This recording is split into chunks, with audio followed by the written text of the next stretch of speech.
माझा 15 वर्षांचा चुलत भाऊ घरी आल्यापासून माझी बायको त्याला आंघोळ घालायचा हट्ट करत असायची. पण एके दिवशी त्याला आंघोळ घालत असताना तो तिच्यासोबत असं काही करेल याचा मी विचारही केला नव्हता. त्या दिवशी मी पाहिलं, माझी बायको जेव्हा माझ्या भावाला आंघोळ घालत होती तेव्हा ती साबण उचलायला खाली वाकली आणि तेव्हाच त्याने तिची मागून जोरात, मी भास्कर, अमेरिकेत जॉबला लागून मला 2 वर्ष झाले होते. तेव्हाच माझी ओळख माझ्या ऑफिसमधल्या एका मुलीशी झाली. तिचं नाव जुली होतं. जुली दिसायला गोरीपाण आणि फार सुंदर होती. तिच्याकडे बघितल्यावर कोणीही तिच्या प्रेमात पडेल अशी ती होती. हळूहळू आमच्या मैत्रीचे रूपांतर प्रेमात झालं आणि आम्ही लग्न केलं. जुली आणि मी खूपच आनंदात आमचा संसार करत होतो. पण एके दिवशी माझ्यासोबत अशी काही घटना घडली की त्यामुळे माझं आयुष्यच पूर्णपणे बदलणार होतं. ऑफिसवरून घरी येत असताना माझा अपघात झाला व अपघात एवढा भयानक होता की मी पायाने आदू झालो. जुली ही मूळची भारतीय होती. तीही माझ्यासारखीच अमेरिकेत जॉबला होती. पण माझ्या अपघातानंतर आम्ही भारतात येण्याचा निर्णय घेतला. भारतात राहूनच आम्ही जॉब करायचं ठरवलं. पण माझा हा निर्णय माझ्या असं काही अंगलट येणार होता याचा मी कधीही विचार केला नव्हता. कारण माझाच 15 वर्षाचा चुलत भाऊ रवी हा माझ्या बायकोसोबत माझ्या डोळ्यादेखत अशा काही गोष्टी करणार होता की त्याचा मी स्वप्नातही विचार करू शकत नव्हतो. भारतात माझी फक्त मावशी होती आणि माझ्या आईवडिलांचं घर रिकामं होतं. कारण माझी वाढ मावशीच्या घरी झाली होती. मावशीनेच मला शिकवून मोठं केलं होतं. पण आता माझ्यासोबत माझी बायकोही होती. त्यामुळे मावशीकडे राहणं आता शक्य नव्हतं. म्हणून आम्ही माझ्या आईवडिलांच्या घरी राहण्याचं ठरवलं. आमचं घर खूप मोठं होतं. आम्ही अमेरिकेवरून भारतात येण्यासाठी निघालो. भारतात आल्यावर आम्ही पहिले मावशीला भेटलो. मावशी ही जुलीला भेटून फार खुश होती. मावशीला भेटून झाल्यावर आम्ही आमच्या घरी जाण्यास निघालो. त्या घराची चावी मावशीकडून घेऊन आम्ही आमच्या घराजवळ पोहोचलो. तेव्हा मी पाहिलं की आमच्या घराचा एक प्रकारे भूत बंगला झाला होता. कारण मावशीने त्या घराकडे काही लक्षच दिलं नव्हतं. त्यामुळे ते घर पडीक अवस्थेत होतं. तिथे राहणं आम्हाला दोघांनाही शक्य नव्हतं. त्यामुळे पुन्हा आम्ही आमचं सामान उचलून मावशीच्या घरी जायला निघालो. तेवढ्यातच जुलीने मला थांबवलं. ती म्हणाली की आमचं एक घर जवळच्या शहरात आहे. आपण दोघे तिथे राहू शकतो. जुलीने ही गोष्ट मला फार उशिरा सांगितली होती. मावशीकडे जाऊन राहण्यास काही अर्थ नव्हता. त्यामुळे मी जुलीला तिच्या घरी जाण्यासाठी होकार भरला. जुली तशी श्रीमंत घरातली मुलगी होती. भारतात त्यांची बरीचशी संपत्ती होती. जुली आणि मी तिच्या घराकडे जाण्यास निघालो. जेव्हा आम्ही तिथे पोहोचलो तेव्हा ते घर पाहून तर माझे डोळे चमकले होते. ते घर एखाद्या महालापेक्षा कमी नव्हतं. हळूहळू आम्ही त्या घरात सेटल झालो. मला त्या घरात घर जावाई होऊन आल्यासारखं वाटत होतं. पण आता माझी मजबुरी होती, कारण माझं चालणं फिरणं बंद झाल्यासारखं होतं. पण जुलीचं माझ्याप्रती थोडंही प्रेम कमी झालं नव्हतं. सगळं काही सुरळीत चाललं होतं. आता आमच्या लग्नाला 6 महिने उलटले होते. त्या दिवशी रविवार होता. दुपारच्या वेळी आराम करत असताना मला काकांचा फोन आला. ते म्हणाले की रवीला जेव्हापासून समजले की तू भारतात आला आहेस तेव्हापासून तर तुझ्याकडे येण्याचा हट्ट करतोय. रवीला माझ्याकडे येण्यासाठी मी काकांना होकार कळवला. दुसऱ्या दिवशी सकाळी सकाळीच रवी दरवाजात उभा होता. मला भेटून तो फार आनंदी झाला होता. त्याने मला बघताच दरवाजातच मिठी मारली होती. त्याला भेटल्यानंतर मी त्याला फ्रेश होण्यासाठी आमच्या घरातील बाथरूममध्ये पाठवलं व मी माझ्या खोलीत गेलो. काही वेळाने रवी मला शोधत शोधत माझ्या रूममध्ये आला. तो जसा माझ्या रूममध्ये आला तसंच माझ्या रूमच्या बाथरूममधून जुली बाहेर आली. जुली व रवीची अजून भेट झाली नव्हती व त्यांची पहिली भेट ही अशा प्रकारे झाली होती की त्याने आम्हा सर्वांनाच धक्का बसला होता. जुलीला तशा अवतारात पाहून रवी त्या शॉकमध्ये गेला होता. तो दरवाजातच उभा होता, पण त्याचे हावभाव बदललेले दिसत होते. तेव्हा जुली रवीला समोर पाहून पुन्हा बाथरूममध्ये गेली. तेव्हा रवी ही गुपचूप खाली मान घालून तिथून निघून गेला. आम्ही जो रूम रवीला राहायला दिला होता त्या रूमला बाथरूम अटॅच नव्हतं. त्यामुळे रवी कॉमन बाथरूममध्ये जात होता. काही वेळाने मी हॉलमध्ये आलो. तेव्हा रवी मस्तपणे सोफ्यावर बसून टीव्ही बघत होता. मी त्याच्याजवळ गेलो. तेव्हा त्याचे हावभाव असे होते की जसं की काही वेळापूर्वी काही घडलंच नव्हतं. जाऊ देत, तो 15 वर्षांचा तर आहे असं समजून मीही तो विषय काढण्यास योग्य समजलो नाही. पण तो 15 वर्षांचा खिलाडी लवकरच त्याचे खेळ दाखवणार होता याचा तर मला जराही अंदाज नव्हता. रवी म्हणाला की भास्कर दादा, किती वर्ष झाले मी तुझी वाट बघत होतो. आज तुला भेटून मला खूप आनंद झाला आहे. पण वहिनीसोबत अजून एवढी भेट झाली नाहीये. आम्ही दोघे बोलत असतानाच जुली तिथे आली. जुलीला पाहून रवी तिच्याकडे पळतच गेला व त्याने तिला मिठी मारली. 15 वर्षांचा असल्यामुळे जुली त्याला लहान समजून त्याचा लाड करू लागली. पण जुलीला तिचा हा लाड खूपच महागात पडणार होता. आणि कदाचित हे तिला लवकरच समजणार होतं. रवी असं दाखवत होता जसं की काही वेळापूर्वी काहीच घडलं नाहीये. मला वाटलं कदाचित तो ती गोष्ट विसरला असेल आणि असं काहीतरी समोर बघणं ही त्याची पहिलीच वेळ असेल. त्यामुळे त्याने त्या गोष्टीकडे दुर्लक्ष केलं. तसं मीही त्या गोष्टीकडे दुर्लक्ष केलं. पण त्यावेळी जुली ही अगदी साधारण पद्धतीने वागत होती. तिलाही त्या गोष्टीचा काही फरक पडलेला दिसत नव्हता. असंच तिच्या वागण्यातून दिसत होतं. रवी मला म्हणू लागला की दादा, तू अमेरिकेत चांगलाच पैसा कमवला आहेस वाटतं, कारण तुझं घर एखाद्या महालापेक्षा कमी नाहीये. तेव्हा मी जास्त काही बोलण्यापेक्षा फक्त होकारार्थी मान डोलावली. तो म्हणाला की मला तुझं पूर्ण घर बघायचं आहे. मी त्याच्यासोबत त्याला घर दाखवायला जाणार तोच माझा फोन वाजला. मी फोन घेतला तेव्हा मला समजलं की माझी एक अर्जंट आणि महत्त्वाची मीटिंग आहे. त्यामुळे मी माझी व्हीलचेअर सरकवतच माझ्या रूममध्ये गेलो. माझी खूप महत्त्वाची मीटिंग होती, त्यामुळे बराच वेळ माझा त्या मीटिंगमध्ये गेला. मीटिंग संपल्यावर जसं मी रूमच्या बाहेर आलो तसं मला रवी व जुली कुठेही दिसत नव्हते. मी रवीला त्याच्या रूममध्येही बघायला गेलो, पण तो मला तिथेही काही दिसला नाही. हे दोघे कुठे असतील याचाही मला अंदाज नव्हता. तेव्हा अचानक माझ्या लक्षात आलं की काही वेळापूर्वी रवी त्याला पूर्ण घर बघायचंय असं सांगत होता. जुली त्याला नक्कीच घर दाखवत असणार. तेव्हा मी घराच्या बाहेर गेलो आणि समोर पाहिलं तर जुली आणि रवी घराच्या लॉनमध्ये बसून गप्पा मारत होते. वहिनी आणि दिराची जोडी चांगलीच जमली होती. दिसण्यावरून तर असं वाटतच नव्हतं की रवी जुलीला पहिल्यांदा भेटला आहे. ते गप्पा मारताना एकमेकांना टाळ्या देतच बोलत होते. एके दिवशी सकाळी मला लवकरच ऑफिसची मीटिंग होती, त्यामुळे मी लॅपटॉप उघडून बसलो होतो. जशी मीटिंग सुरू झाली तसा मी त्या मीटिंगमध्ये गुंतलो. पण काही वेळाने मी पाहिलं की जुली तिचे कपडे घेऊन रूम बाहेर जात होती. तेव्हा तिने मला इशाऱ्याने सांगितलं की आमच्या रूमच्या बाथरूममध्ये गरम पाणी येत नाहीये, त्यामुळे ती कॉमन बाथरूममध्ये जात आहे. जवळपास 1.5 तासांनी माझी मीटिंग संपली. मी माझ्या व्हीलचेअरवरून बाहेर हॉलकडे जाऊ लागलो. हॉलकडे जाण्याच्या रस्त्यात कॉमन बाथरूम होतं. तेव्हा त्या बाथरूम जवळून जाताना मला जुलीचा आवाज आला आणि त्यासोबतच मला रवीचाही आवाज येत होता. तेव्हा तर माझ्या पायाखालची जमीनच सरकली होती, कारण मी जेव्हा मीटिंगला बसलो होतो तेव्हा जुली बाथरूममध्ये आंघोळीसाठी गेली होती. म्हणजे जवळपास 1.5 तासापासून रवी आणि जुली बाथरूममध्ये एकत्र होते. माझ्या घरात हे काय चाललंय ते काही मला समजत नव्हतं. माझ्या मनात असंख्य विचार येऊ लागले, कारण जुली ही बरेच वर्ष परदेशात राहिली होती. त्यामुळे नको त्या गोष्टी माझ्या मनात येऊ लागल्या. तेव्हा मी जोरजोराने त्या बाथरूमचा दरवाजा वाजवू लागलो. जवळपास 5 मिनिटांनी जुलीने दरवाजा उघडला. जेव्हा जुली त्या बाथरूममधून बाहेर आली तेव्हा मला दिसलं की जुलीची हालत फार खराब झाली होती. ती फार थकलेली दिसत होती. तिच्या डोळ्यात पाणीही होतं. पण जेव्हा माझी नजर तिच्या मागे गेली तेव्हा तिथे रवी थांबलेला होता. तेव्हा तर रवी फार दमलेला दिसत होता. त्यांच्यात नेमकं काय चाललंय हे मला समजत नव्हतं. त्यामुळे मी ओरडूनच म्हणालो की जुली, हे सगळं काय चाललंय आणि तुम्ही दोघे एकत्र बाथरूममध्ये काय करत आहात? तेव्हा जुली म्हणाली की भास्कर, टेरेसवरच्या पाण्याच्या टाकीत काहीतरी मिसळलं गेलंय. त्यामुळे मी जेव्हा इकडे आंघोळीसाठी आले तेव्हा जसा मी पाण्याचा शॉवर चालू केला तसं माझ्या डोळ्याची जळजळ होऊ लागली आणि मला काही दिसत नसल्यामुळे मी तुला आवाजही दिला होता. पण तुझी मीटिंग चालू असल्यामुळे तू त्यामध्ये गुंग होतास. तुझ्या कानात हेडफोन असल्यामुळे तुला माझा आवाज आला नसेल. पण तेव्हा रवी धावतच बाथरूममध्ये आला. पण शॉवर चालू असल्यामुळे ते पाणी रवीच्याही डोळ्यात गेलं आणि आता तुझी मीटिंग संपल्यावर तू इथे आलायस आणि वरून माझ्याशी सोडून बोलतोयस. हे सगळं ऐकून मी संभ्रमात पडलो होतो, कारण जुलीने दिलेलं हे कारण थोडंसं विचित्रच होतं. जुली आणि रवी दोघेही भिजले होते. जुलीने रवीला टॉवेल आणून दिला.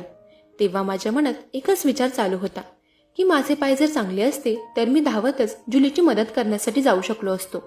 पण दुर्दैवाने माझ्या आधुपायामुळे मी काहीही करू शकत नव्हतो. माझ्या आधुपायामुळे मला इकडे तिकडे लवकर जाता यायचं नाही. व्हीलचेअरच आता माझी सोबती होती. जुली तर माझ्यावर चांगलीच रागावली होती. त्यामुळे तिचा राग शांत करण्यासाठी त्या रात्री मी तिच्या जवळ जाऊ लागलो. पण तिने माझ्याजवळ यायला नकार दिला. मी प्रेमाने तिच्या केसात हात फिरवला, पण ती तर रागाने माझा हात झटकून हॉलमध्ये निघून गेली. मीही तेव्हा कसाबसा पुन्हा व्हीलचेअरवर बसून तिला मनवण्यासाठी हॉलमध्ये गेलो. शेवटी जुलीने मला माफ केलं आणि आम्ही आमच्या बेडरूममध्ये गेलो. रूममध्ये जाताच मी जुलीला जवळ घेतलं. आमच्या नवरा बायकोमध्ये जवळीक वाढत चालली होती. पण तेवढ्यातच रवी अचानक रूममध्ये आला. त्याला अचानक असं रूममध्ये पाहून आम्ही दोघेही दचकलो होतो. तेव्हा रवी म्हणाला, दादा, मला गेम खेळण्यासाठी तुझा मोबाईल हवा होता.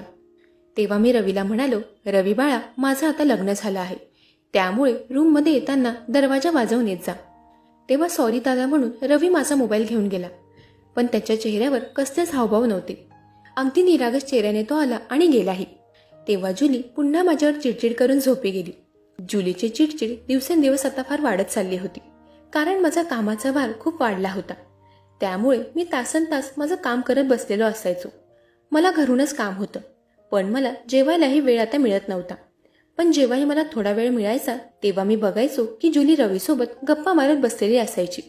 आधी मला काही हवं असेल आणि माझ्या रूममधून मी जुलीला आवाज दिला तर मला सगळ्या गोष्टी जागेवर लगेचच मिळायच्या. पण आता हळूहळू जुलीचं माझ्या आवाजावर होकार देणंही बंद झालं होतं. एके दिवशी मला ऑफिसच्या कामासाठी बाहेर गावी जायचं होतं. तशी सगळी सोय माझ्या कंपनीने केली होती. त्यामुळे त्या दिवशी सकाळीच मला घ्यायला कंपनीकडून गाडी येणार होती.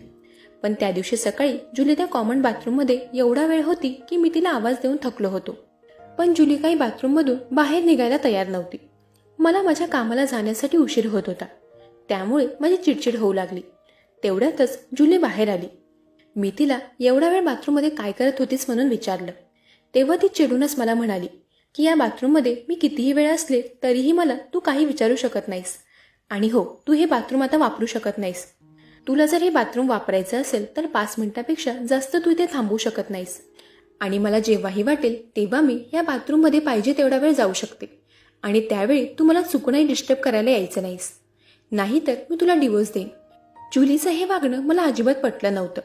ती माझ्यासोबत कधी असं बोलेल याचा मी विचारही केला नव्हता. तेव्हा हे सगळं दृश्य रवी बघत होता. त्या बाथरूममध्ये असं काय होतं की जुली मला डिवोर्स द्यायलाही तयार झाली होती, आणि तेही एवढ्या छोट्याशा कारणावरून. त्यावेळी मला कामासाठी निघायचं होतं, म्हणून मी या गोष्टीकडे जास्त लक्ष दिलं नाही. काहीच वेळात माझी कंपनीची गाडी मला घेण्यासाठी आली आणि मी तिथून निघालो. जवळपास 3 दिवसांनी मी घरी आलो होतो. घरी आल्यावर मी पाहिलं की जुली फार थकलेली दिसायची आणि ती आता बाथरूममध्ये बराच वेळ जाऊन बसत होती. एक दिवस मला त्या बाथरूममध्ये 5 मिनिटांपेक्षा जास्त झाली. तेव्हा लगेचच जुली तिथे आली. तेव्हा तिने मला बाथरूममधून हात धरून बाहेर काढलं. तिचं हे वागणं मला काही समजत नव्हतं. तिचं हे वागणं काही दिवसांपासूनच सुरू झालं होतं, पण यामागे नेमकं काय कारण होतं हे तर मला शोधायचं होतं. नाहीतर आमचा संसार तुटूनच राहिला असता, कारण जुली त्याप्रमाणे वागतच होती. पण माझ्या या अधुपायामुळे मला काही करता येत नव्हतं. आमच्या वादाचं कारण ते बाथरूम होतं. त्यामुळे त्या बाथरूममध्ये नेमकं काय आहे हे मी बघण्यासाठी गेलो. नेमकं त्याच दिवशी जुली शॉपिंग करण्यासाठी बाजारात गेली होती. मला त्या बाथरूममध्ये जाण्यापासून थांबवणारं कोणीही नव्हतं. रवीही तिच्यासोबतच गेला होता. घरात मी एकटा असल्यामुळे माझ्या व्हीलचेअरवरून हळूहळू मी त्या कॉमन बाथरूममध्ये पोहोचलो. तेव्हा मी त्या बाथरूममध्ये आत बारकाईने बघू लागलो. जुलीच्या विचित्र वागण्यामागचं कारण याच बाथरूममध्ये मला सापडेल आणि त्याच्या शोधात मी होतो. तेव्हा मी पाहिलं की बाथरूमच्या उजव्या कोपऱ्याला मला बारीकसा प्रकाश येताना दिसला. तेव्हा मी हिम्मत करून थोडं पुढे गेलो आणि तो प्रकाश कुठून येत आहे हे बघण्याचा प्रयत्न करू लागलो. तेवढ्यातच घराची बेल वाजली. बाहेर जुली आली होती. तेव्हा जुलीने तिच्याकडे असलेल्या चावीने घराचा दरवाजा उघडला व ती आत आली. तेव्हा मी नेमका तिला त्या बाथरूमजवळ दिसलो. तेव्हा तर जुली अगदी भयानक प्रकारे माझ्यावर चिडली होती. ती म्हणाली की मी तुला इथे यायला मनाई केली आहे, तरीही तू मी घरी नसताना इथे काय करतोयस. तेव्हा मी जुलीला काही न बोलता तिथून निघून माझ्या बेडरूममध्ये आलो. बाथरूममध्ये तो बारीकसा येणारा प्रकाश नेमका कुठून येत होता व त्यामागे काय होतं याच विचारात मी होतो. त्या प्रकाशाच्या मागे, म्हणजेच त्या बाथरूमच्या मागे कोणती खोली तर नव्हती ना, कारण पहिल्यांदा जुलीने टाकीच्या पाण्यात काहीतरी मिसळल्याचं कारण दिलं होतं आणि तेव्हा बाथरूममध्ये जुलीसोबत रवी होता. त्यानंतरही जुली जेव्हाही बाथरूममधून बाहेर यायची तेव्हा तिची तशीच अवस्था असायची जशी की रवीसोबत गेल्यानंतर होती. म्हणजे नक्कीच त्या बाथरूमच्या पलीकडे एखादी छुपी खोली असणार. तिथे जाऊन जुली चुकीच्या गोष्टी करत असेल आणि तिला हव्या असलेल्या गोष्टी मिळाल्यामुळे तिचा माझ्यातला इंटरेस्ट कमी झाला असेल, म्हणूनच ती माझ्यावर एवढी चिडचिड करत असेल असा विचार मी करत होतो. एक गोष्ट अजून माझ्या लक्षात आली होती की जुली जेव्हाही बाथरूममधून बाहेर येऊन तिच्या रूममध्ये जायची त्यावेळी रवी तिच्या मागे जायचा. नक्कीच त्या बाथरूममध्ये एक छुपी खोली असणार आणि तिथे रवी आणि जुली जाऊन नको त्या गोष्टी करत असणार. हे तर आता मला चांगलंच लक्षात येत होतं, कारण बाथरूममध्ये तासनतास थांबणं ही गोष्ट जरा संशयास्पद होती. जुलीचा पाय आता चांगलाच घसरला होता आणि त्याचा अंदाज मलाही आला होता, कारण जुलियाने मला सोबत वेळ घालवून खूप दिवस झाले होते आणि ती पहिल्यासारखी माझ्या जवळही येत नव्हती. त्यामुळे आता या गोष्टीचा पर्दाफाश काहीही करून मला करायचा होता. काही दिवसांनी ती संधी मला मिळाली होती, कारण त्या दिवशी रवीचा वाढदिवस होता आणि रवीच्या वाढदिवसानिमित्त घरात सजावट करायची होती. सजावटीचं सामान घेण्यासाठी मी तर जाऊ शकत नव्हतो, त्यामुळे रवी आणि जुली बाजारात खरेदी करण्यासाठी गेले होते. ही संधी साधून मी त्या बाथरूम जवळ गेलो. कसा बसा प्रयत्न करून मी बाथरूममध्ये शिरलो. तिथे एका बिळातून येणारा प्रकाश मी पाहिला. मी जेव्हा त्या बिळातून पलीकडे पाहिलं तेव्हा समोरची गोष्ट बघून तर माझ्या पायाखालची जमीनच सरकली होती, कारण जसा मी त्या बिळातून पलीकडे बघत होतो तसेच पलीकडूनही माझ्याकडे कोणीतरी बघत होतं. ते दृश्य पाहून तर मी खूप घाबरलो होतो, कारण माझ्याकडे बघणारी 2 डोळे नसून 100 डोळे होते. ते नेमकं काय होतं तेच मला समजत नव्हतं. तेव्हा मी त्या बिळातून बारकाईने पाहिलं. तेव्हा मला दिसलं की तिथे शेकडो बाहुल्या ठेवलेल्या होत्या. मी ते बघत असतानाच माझा तोल गेला. मी त्या बाथरूममध्ये पडलो. मी स्वतःला सावरत होतो तेवढ्यातच जुली माझ्या मागे येऊन उभी राहिली. मी जेव्हा तिच्याकडे पाहिलं तेव्हा ती रडत रडतच मला बिलगली. मी तिला म्हणालो की जुली, हे सगळं काय आहे? तेव्हा ती बोलू लागली, भास्कर, मला माफ कर. मागच्या काही दिवसांपासून मी तुझ्यासोबत फार वाईट पद्धतीने वागत आहे, पण याचा मला अंदाज नाहीये की त्याचा तुझ्या मनावर काय परिणाम होत असेल. जेव्हा आपण या घरात राहायला आलो तेव्हा मी खूप आनंदात होते, पण काही दिवसांनी या बाथरूममध्ये मला या बिळातून प्रकाश येताना दिसला, ज्या बिळातून तू आता आत डोकावत होतास. मी पाहिलं तेव्हा तिथे मला माझ्या आजीच्या बाहुल्या दिसल्या. माझ्या आजीला बाहुल्यांचा खूप नाद होता. तिला बाहुल्या खूप आवडायच्या, त्यामुळे तिच्याकडे शेकडो बाहुल्या होत्या. पण जेव्हापासून मी त्या बाहुल्यांना बघितलं आहे तेव्हापासून माझ्या मनात एक वेगळीच नकारात्मकता असते. मला माझ्या आजीची प्रचंड आठवण येते. त्यामुळेच तर मी या बाथरूममध्ये आले की तासभर रडत असते आणि रडून रडूनच माझे हे हाल असतात, जे की तू बाहेर आल्यावर बघत असतो. हे सर्व ऐकून मला तर काय करावं आणि काय नाही हे सुचत नव्हतं. मी जुलीच्या अशा अवस्थेचं कारण वेगळंच काही समजलं होतं, पण जुली तर भावनिकदृष्ट्या अडकली होती. त्यामुळे तिची अशी अवस्था झाली होती आणि मी रवीवर शक घेऊन बसलो होतो. तेवढ्यात रवी मागून आला. त्याने मला उचलून व्हीलचेअरवर बसवलं. तो मला म्हणाला की भास्कर दादा, मलाही जुली वहिनीचं रोजचं असं रडणं दिसायचं. मी तिला बाथरूममधून बाहेर आल्यावर खूपदा विचारण्याचा प्रयत्न केला, पण ती मला काही सांगायला तयार नव्हती. ती स्वतःला मनातल्या मनात खात होती आणि त्यामुळे तिची ही अवस्था झाली होती. जुलीचं तिच्या आजीवर खूप प्रेम होतं, त्यामुळेच ती भावनिकदृष्ट्या त्या गोष्टीमध्ये अडकली होती. तिला या मनस्थितीतून बाहेर काढणं खूप गरजेचं होतं. त्यासाठी मी माझ्या एका मनोचिकित्सक मित्राची मदत घेतली व हळूहळू करून जुली आता त्या सर्व गोष्टीतून बाहेर पडत आहे. मंडळी, माणूस कोणत्या गोष्टीत कधी अडकेल आणि त्याची काय परिस्थिती होऊन बसेल हे आपण सांगू शकत नाही. त्यामुळे आपल्या मनातल्या गोष्टी बोलण्यासाठी प्रत्येकाकडे एक ना एक तरी व्यक्ती असायला हवा. मग तो तुमच्या नात्यातील असो किंवा तुमचा मित्र. यावरून समजतं की मनमोकळा संवाद साधल्याने नक्कीच आयुष्य सुखकर